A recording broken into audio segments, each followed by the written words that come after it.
Hello दोस्तों। तो एक बार हम लोग फिर से शुरू करते हैं। तो देखिए दोस्तों, अभी तक हम लोग देख चुके हैं इंट्रोडक्शन ऑफ थर्मोडायनेमिक्स, शुरू में पढ़े थे। टाइप्स ऑफ सिस्टम, तीन प्रकार पढ़े, open system, close system, isolated system. ठीक है। फिर उसके बाद हम लोगों ने आइडियल गैस पढ़ा, रियल गैस पढ़ा। अभी हम लोग रियल गैस पढ़ के खत्म किए हैं। आज स्टार्ट करते हैं हम लोग perfect gas. Very very important.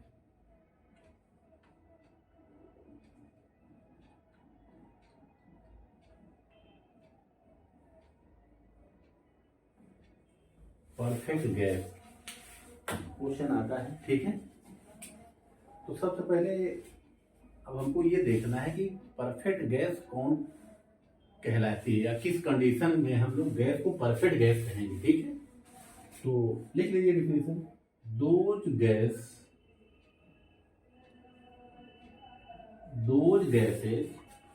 लिख लीजिए डिफिनेशन, समझाते हैं। Those gases whose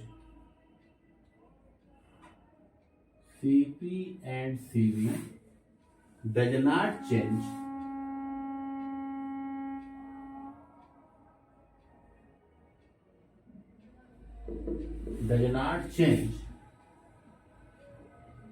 with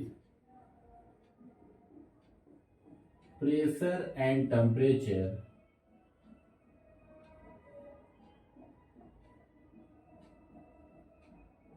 is known as perfect gas. Is known as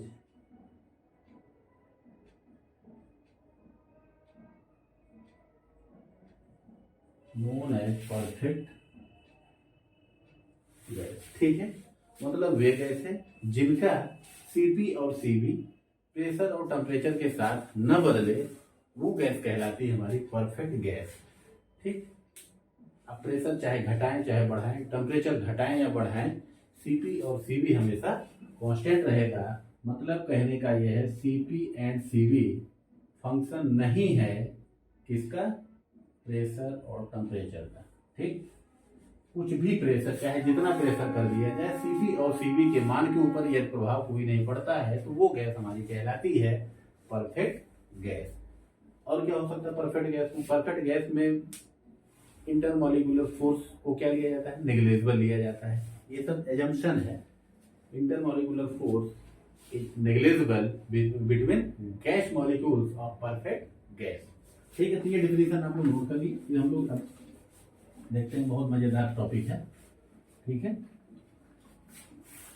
मजा आएगा आपको। Perfect gas. ठीक है। अब यहाँ पर देखिए हम लोग एक फार्मूला लेते हैं, Q बराबर MC डेल्टा T, क्योंकि टर्म आया है Cp एंड Cv। अब वो C क्या है, फिर Cp क्या है, Cv क्या है। ठीक। तो Q इक्वल टू, या पहले ये लिख लीजिए, specific heat of gas is represented by, मतलब किसी गैस की स्पेसिफिक हीट को हम लोग कैसे प्रदर्शित करेंगे, कैसे लिखेंगे, किससे डिनोट करेंगे। रिप्रेजेंटेड बाई, रिप्रेजेंटेड या डिनोटेड बाई। तो डोनेटेड ना लिख देना कि डोनेट किया जा रहा है। ठीक है। Specific heat of gas is represented या डिनोटेड बाई, किससे, सी से। अब ये स्मॉल भी हो सकता है, कैपिटल भी हो सकता है। ठीक है। वो आगे हम लोग देखेंगे जब पढ़ेंगे। Specific heat of A gas is represented या डिनोटेड बाई सी, सी से डिनोट करेंगे। तो हीट सप्लाई, मान लीजिए हमने कहा कि कहीं पर भी हीट सप्लाई किया जा रहा है, Q बराबर MC डेल्टा T। सब जानते हैं formula, Q equal to MC delta T, जहां पर Q क्या है, एक से लिख लेते हैं, वेरी वेरी इंपॉर्टेंट। हीट, जरूरी नहीं है कि हीट सप्लाई भी हो रहा है, हीट सप्लाई भी हो रहा हो, हीट निकाला भी तो जा सकता है किसी सिस्टम से। हीट सप्लाई या रिजेक्टेड पर यूनिट टाइम।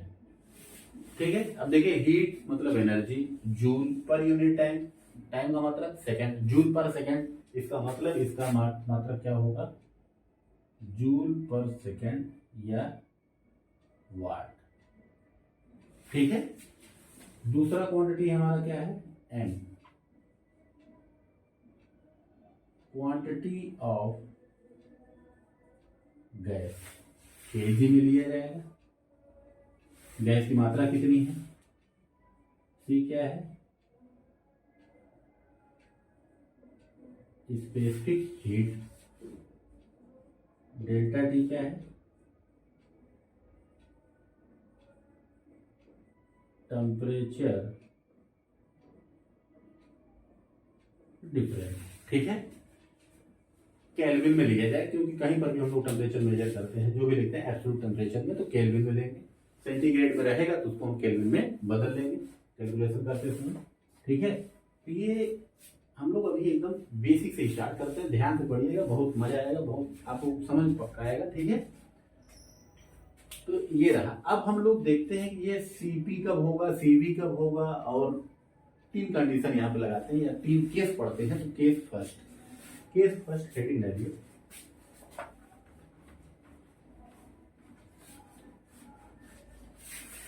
हमने यहाँ पर फार्मूला हम यहाँ लिख दे रहे हैं, Q बराबर MC डेल्टा T। ठीक है, लिख रहा है नहीं, Q बराबर MC डेल्टा T। अब केस फर्स्ट ये है, heat supplied at constant pressure. जो हीट किसी सिस्टम में जो हीट सप्लाई किया जा रहा है वो किस कंडीशन में किया जा रहा है, at constant pressure.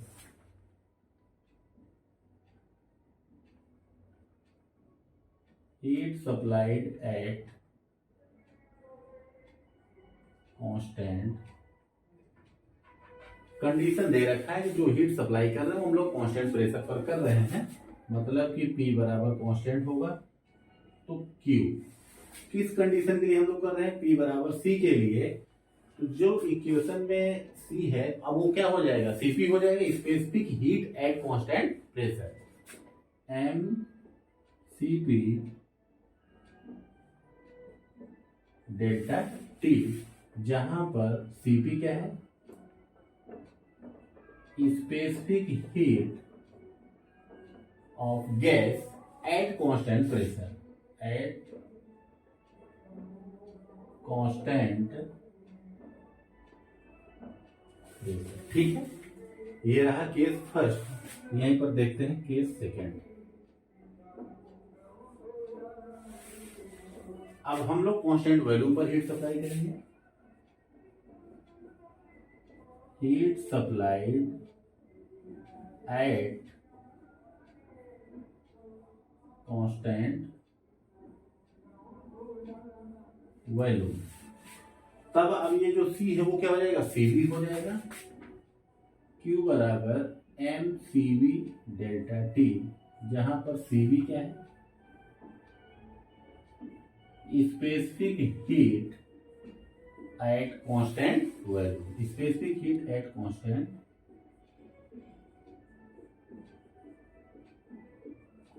Value.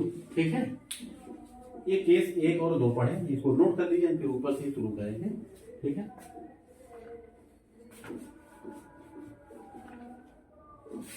Note कर लिए। ठीक है,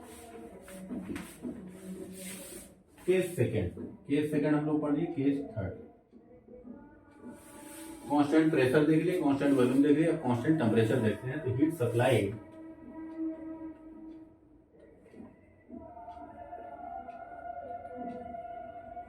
एट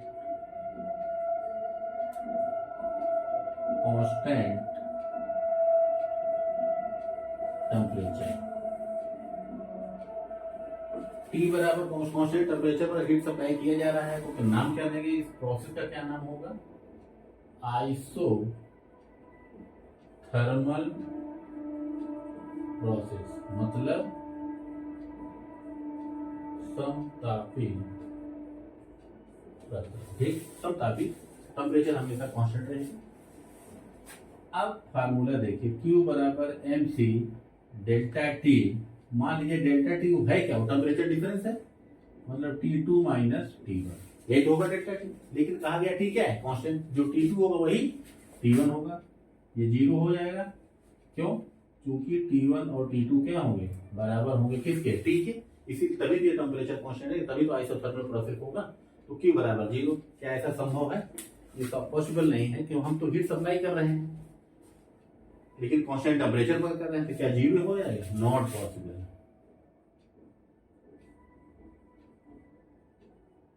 तो हम हीट सप्लाई कर रहे हैं तो गई कहाँ, टेम्परेचर भले कांस्टेंट हो, हीट सप्लाई किया जा सकता है। जब कर रहे हैं Q बराबर 0 आ रहा है, लेकिन गई कहाँ?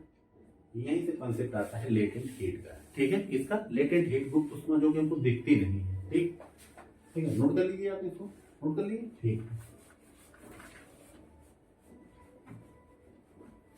तो Q बराबर हम लोग जो फार्मूला mc डेल्टा टी का लगाएंगे, कांस्टेंट प्रेशर कांस्टेंट टेम्परेचर के लिए।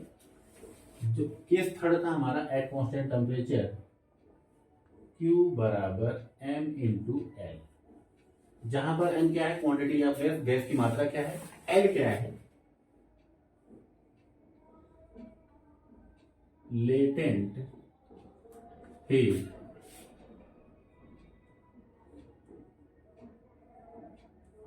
गुप्त ऊष्मा। ठीक है, जो लेटेंट हीट है ये दिखती है क्या, ना,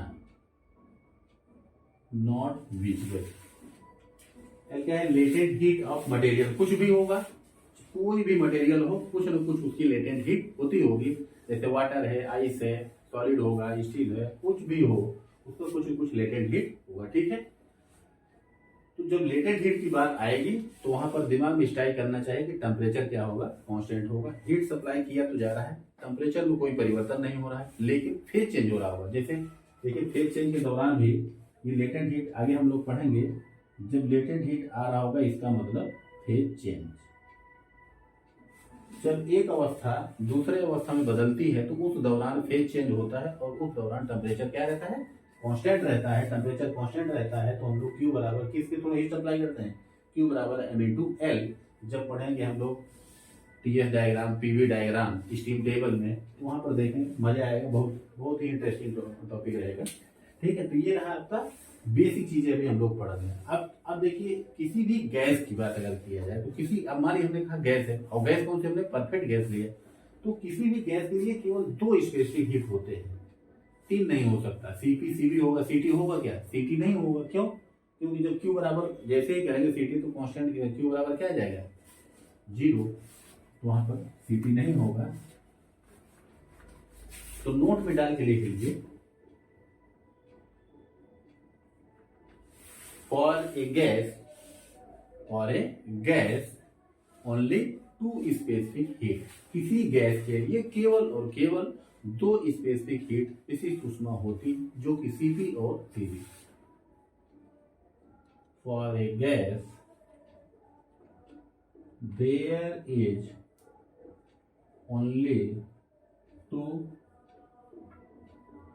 स्पेसिफिक हीट, और वो कौन कौन से हैं, CP एंड CV। ठीक है, कौन कौन से स्पेसिफिक हीट, CP और CV। लिक्विड, अभी लिक्विड के लिए बात करते हैं, उसके बाद हम लोग एयर के लिए पढ़ेंगे। फॉर लिक्विड, अब गैस की, अभी देखिए गैस के था तो क्या होगा, CP और CV होगा। जैसे ही हम लोग बात करते हैं लिक्विड का,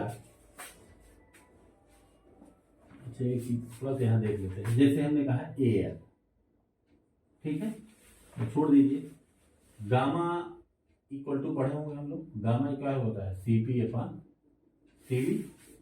एयर के लिए अलग वैल्यू होगी, हीलियम, नियॉन, आर्गन, चाहे जो गैस होगी, सब गैस के लिए CP और गामा का मान क्या होगा, अलग अलग होगा, क्योंकि CP और CV अलग अलग होगा। ये हमने कहा CP अपॉन CV को जो अनुपात है उसको कहा गया गामा, एडियाबैटिक इंडेक्स कहते हैं इसको। ये गामा कांस्टेंट ही है, क्योंकि ऊपर जो भी है क्वांटिटी, ये एक कांस्टेंट पैरामीटर है। CP और CV का रेशियो है, वो कहलाया गया गामा। ये गैस के लिए है, ठीक है, किसके लिए है, गैस के लिए। तो हमने कहा फॉर लिक्विड की बात करते हैं, किसकी बात कर रहे हैं, लिक्विड के लिए। तो लिक्विड के लिए CP और CV अलग अलग नहीं होता। लिक्विड की कंडीशन में CP और Cp और Cv बराबर होते हैं किसके, C के, तो बता दीजिए यहाँ से गामा लिक्विड का मान कितना आएगा, गामा लिक्विड का मान Cp और Cv बराबर होंगे कितना आ जाएगा 1।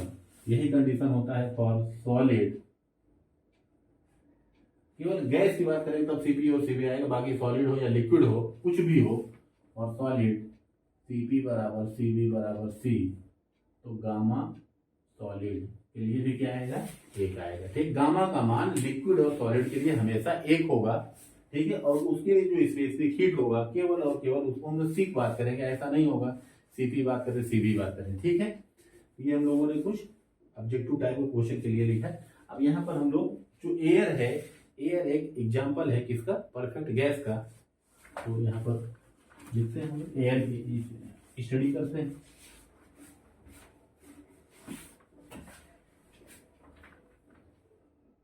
Air is an example of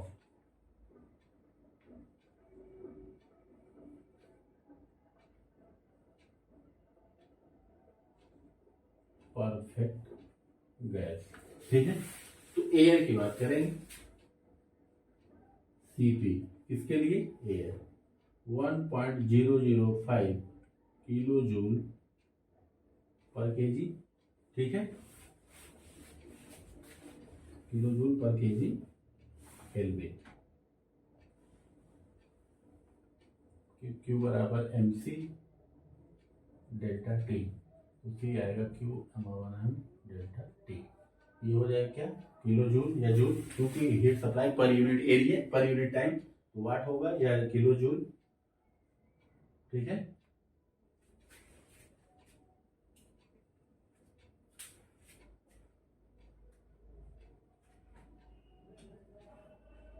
kilo joule पर केजी केल्विन, और Cv क्या होगा 0.718 किलो जूल पर केजी केल्विन। ठीक है, ये Cp और Cv का मान किसकी बात कर रहे हैं हम लोग, एयर की। Cp माइनस Cv बराबर क्या होता है R, तो क्या आ जाएगा 1.005 माइनस 0.718 कितना आ जाएगा 0.287 किलो जूल पर केजी केल्विन। ठीक है, ये आ गया आर का मान।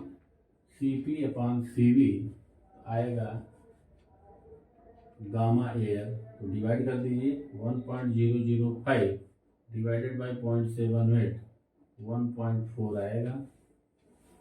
ठीक, तो ये रहा आपका एयर के लिए वैल्यू। ठीक है, जो कि हम लोगों ने यहाँ पर देखा। तो परफेक्ट गैस में हम लोगों ने ये स्टडी किया। ऑब्जेक्टिव क्वेश्चन नहीं आता, न्यूमेरिकल तो आता नहीं यहाँ से। ठीक है, तो ये रहा आपका परफेक्ट गैस के बारे में। ठीक है दोस्तों, उम्मीद करते हैं बिल्कुल आपको समझ में, कोई भी दिक्कत हो आप इसको हमसे पूछ सकते हैं। ठीक है, ओके, थैंक यू।